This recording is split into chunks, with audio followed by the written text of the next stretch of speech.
Olá pessoal, tudo bem? Aqui é o professor Tom e hoje chegamos ao 30º episódio do Podgel. Quero agradecer a todo o apoio aí que eu venho recebendo. Quero dizer que a gente vai continuar. Hoje é o 30º, que a gente chegue ao 50º, ao 100º, ao 1000º. Vamos lá. Então, hoje a gente vai falar sobre o liberalismo econômico. A gente já falou num episódio anterior sobre o keynesianismo, que é uma teoria econômica. Hoje a gente vai falar da teoria econômica conhecida como liberalismo.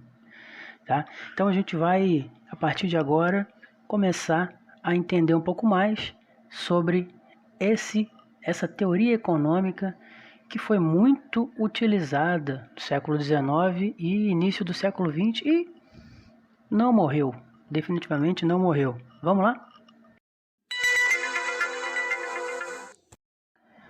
Bem, o liberalismo econômico ele surgiu quando os estados nacionais estavam se constituindo. Assim, um grupo de pensadores criticava o que eles consideravam como uma excessiva intervenção do Estado na economia, deixando pouco espaço para a livre iniciativa. Então, o liberalismo econômico é uma doutrina político-econômica que defende que o Estado não deve interferir na economia de uma nação e que os indivíduos devem gozar de plena liberdade de escolha. Os liberais eles acreditam que o intervencionismo do Estado no mercado, ele é completamente prejudicial para a economia. Os liberais eles rebatiam as ideias do mercantilismo e de todos que defendiam o controle do Estado na economia a partir de monopólios e altos impostos. Então, o liberalismo econômico ele surgiu como uma nova teoria que explicaria a relação entre o capitalismo, a propriedade individual das pessoas e a liberdade. O contexto histórico era o da Revolução Burguesa, que aconteceu entre os anos de 1640 e 1660 na Inglaterra, quando as pessoas passaram a possuir as coisas individualmente. Bem, é importante que a gente também saiba um pouco mais sobre os estudiosos, sobre os pensadores que ajudaram a desenvolver o liberalismo. E no século XVIII, que viu surgir aí o liberalismo político e a Revolução Francesa, ele foi cheio de pensadores que defendiam essa liberdade tanto no campo econômico quanto no campo político. François Quesnay, que viveu entre 1694 e 1774, e Vincent Gournay, que viveu entre 1712 e 1759, são dois dos principais teóricos que defendiam a liberdade no campo econômico e político. Quesnay, por exemplo, afirmava que a verdadeira atividade produtiva estava inserida na agricultura. Já Gournay defendia que as atividades comerciais e industriais deveriam usufruir de liberdade, para assim se desenvolverem e alcançarem a acumulação de capitais. Eles ajudaram a estruturar a teoria do liberalismo econômico, mas o grande pensador do liberalismo econômico foi Adam Smith, que viveu entre 1723 e 1790, e é considerado o pai do liberalismo econômico e maior divulgador dessa teoria. O economista escocês confronta as ideias de Quesnay e Gournay, afirmando num dos seus livros, A Riqueza das Nações, que as principais ideias do liberalismo econômico, a prosperidade econômica e a acumulação de riquezas, não são concebidas através da atividade rural nem comercial, mas sim através do trabalho livre, sem nenhum agente regulador ou interventor. Para Smith, não eram necessárias intervenções na economia, visto que o próprio mercado dispunha de mecanismos próprios de regulação da mesma, a chamada, tão preconizada, tão conhecida, mão invisível, que seria responsável por trazer benefícios para toda a sociedade, além de promover a evolução generalizada. Os liberalistas defendiam e defendem ainda a livre concorrência e a lei da oferta e da procura. Esses teóricos foram os primeiros a tratar a economia como ciência, e Adam Smith ele é considerado o pai do liberalismo e fundador da escola clássica.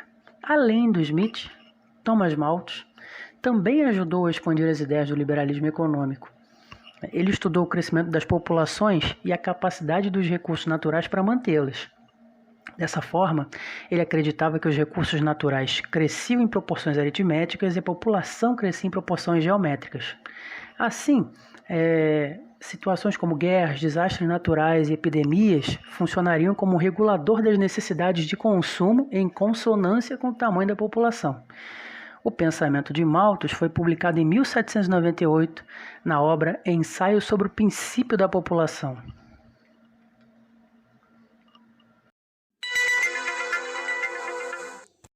Bem, dentre as características do liberalismo, as principais são a ideia da mão invisível do mercado, o livre mercado, a livre concorrência, a lei da oferta e da procura, a defesa da propriedade privada, o livre câmbio e a valorização da mão de obra do trabalhador.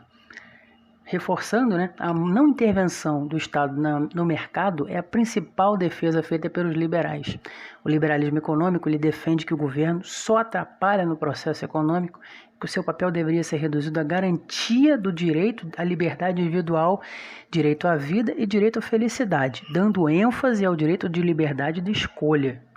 O liberalismo ele é típico em sociedades capitalistas e é focado na liberdade de ação de cada indivíduo. Os liberais defendem que as pessoas devem conseguir seus ganhos de acordo com seus próprios méritos e esforços. Na teoria, os consumidores teriam um papel fundamental na economia. Só relembrando, o liberalismo surge como oposição ao mercantilismo. Essa prática política defendia o total controle estatal da economia, a execução da balança comercial favorável e o protecionismo. A política do laissez-faire, a ideia da mão invisível e a ideia da livre concorrência são alguns dos pilares do liberalismo. Vamos falar um pouquinho sobre essas três características mais especificamente. Por exemplo, a política do laissez-faire. A expressão em francês laissez-faire é deixar fazer, que resume um princípio muito caro aos liberais que defendem a efetiva liberdade econômica. Para esses liberais, o indivíduo ele é o agente econômico e, por este motivo, o Estado não deve interferir nas atividades econômicas com muitas regras. Se há algum desajuste, o próprio mercado o corrigirá naturalmente, ou seja, o mercado ele é autorregulador. Para os liberais, então, não deve haver interferência nas atividades econômicas dos indivíduos livres e nem no mercado econômico e financeiro no geral. O que cabe ao Estado, no liberalismo, é a manutenção da ordem, a preservação da paz e a proteção à propriedade privada. Ponto. A mão invisível do mercado, que foi criada por Adam Smith, é baseada na política do laissez-faire, do deixar fazer, e diz que o mercado tem a capacidade de se organizar e se regular, sem nenhuma interferência. Para Smith, os indivíduos e sua ganância individual impulsionariam de forma natural e satisfatória o crescimento e desenvolvimento econômico de um determinado país. A livre concorrência. Essa ideia de livre concorrência é uma das mais importantes para o liberalismo econômico. Essa tese diz que as empresas deveriam ter a liberdade para produzir o produto que deseja, precificar esse produto, qualificar e taxá-lo, sem nenhuma regulação. Por consequência, as relações de mercado entre o consumidor e o produto se ajustaria à demanda e o valor desse produto.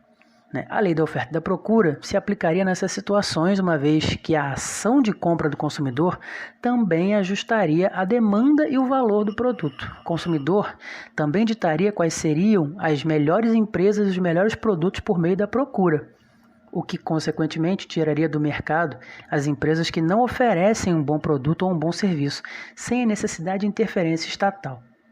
O câmbio livre, por sua vez, tem como objetivo a queda das tarifas alfandegárias que levam ao protecionismo. E no século XX, como é que o liberalismo, como é que essa teoria econômica consegue se desenrolar aí ao longo do século?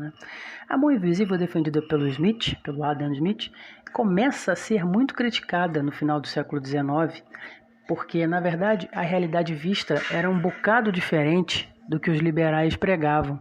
Os mecanismos do capitalismo não estavam sendo racionais e eficientes no sentido de uma regulação social. A teoria da mão invisível foi amplamente questionada em um dos períodos mais difíceis da história do capitalismo, o craque da Bolsa de Nova York em 1929. Nessa época, o mundo inteiro se interrogou a respeito da eficiência do capitalismo, inclusive, de uma maneira geral. Após a crise, uma coisa ficou bastante visível, né, que a mão invisível, ou seja, os supostos mecanismos autorreguladores do capitalismo, não estavam sendo suficientes ali para colocar, né, ou para reconduzir a economia aos trilhos.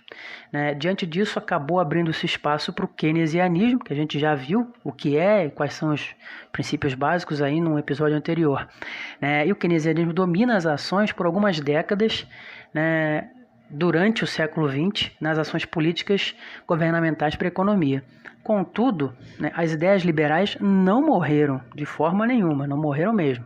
E com o surgimento e a consolidação do neoliberalismo nas décadas finais, a gente consegue rever, né, consegue revisitar várias ideias do ideário liberal.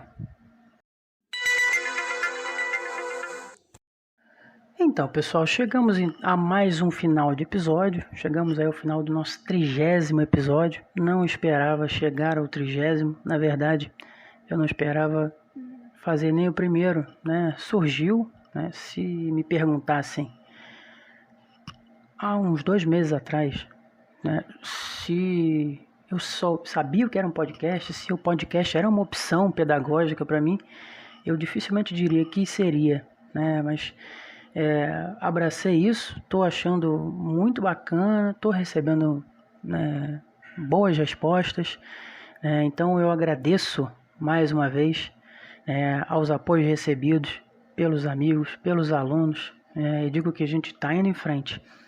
Vamos tentar levar o Podgel para mais e mais pessoas, mais estudantes, e eu conto com você que está ouvindo, que está gostando, para a gente compartilhar isso. Tá? Aguardo o feedback de vocês. Sigam a gente nas redes sociais, no Face, no Instagram, no YouTube, né, para que sempre que sair um episódio do Podgel, vocês sejam notificados. Tá bom, pessoal? Só reforçando, né, eu espero que vocês tenham conseguido então conhecer um pouco mais sobre o liberalismo econômico. Tá bom? Então, galera, espero aí vocês nos próximos episódios e abraço em todos aí. Obrigado pela moral que vocês estão dando. E até o próximo episódio.